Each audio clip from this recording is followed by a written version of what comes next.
In this video, we will show you how to set the foundations for your polytunnel on a solid base such as concrete or timber. In this video, we will demonstrate setting the foundations for a 30-foot wide by 30-foot long polytunnel. Setting the foundation is an essential part of constructing your polytunnel. Taking your time to set your polytunnel foundations correctly will ultimately result in a more robust polytunnel that performs well and looks good. Here are the parts you'll need. All of your polytunnel foundations should be in line and evenly spaced. To get started, we're going to position the four corner foundations. At this stage, we are temporarily positioning the foundations to make sure we have the right measurements. Take all measurements from tube centers. Choose a corner and position the first foundation. From this corner, measure down the length of your polytunnel and position the second foundation where your polytunnel ends. It is essential that your foundations are set square. This can be achieved by ensuring that both diagonal measurements from corner to corner are equal. This measurement is different for different sizes of polytunnel. We have listed the diagonal measurements in your construction booklet. If your size isn't listed in the construction booklet, we also have a useful polytunnel diagonal calculator available online that calculates this important length. Please visit firsttunnels.co.uk/diagonal. Using two tape measures in tandem, measure 30 foot across the width from the second corner and diagonally from the first corner to position the third corner foundation.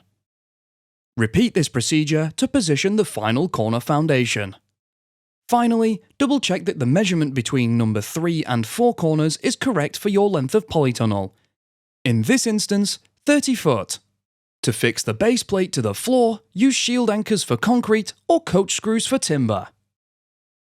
Make a mark at each bolt hole position.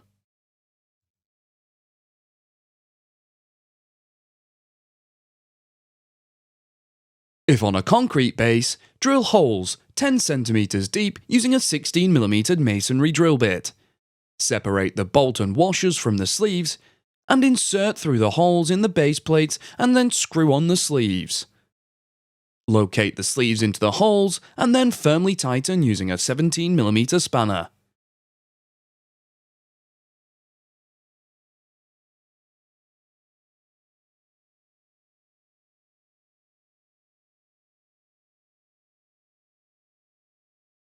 If on a timber base, drill pilot holes 7 cm deep using a 7mm timber drill bit. Reposition the base plate and tighten the coach screws using a 17mm spanner. Repeat on all 4 corners. Remember to recheck your measurements as you proceed. You can now install the intermediate foundations. Use a taut string line between the 2 corner foundations to ensure the intermediate foundations are in line. Use a measuring tape to position intermediate foundations at 6-foot spacings, and fixing position using the same method as the corner foundations. Repeat on the opposite side.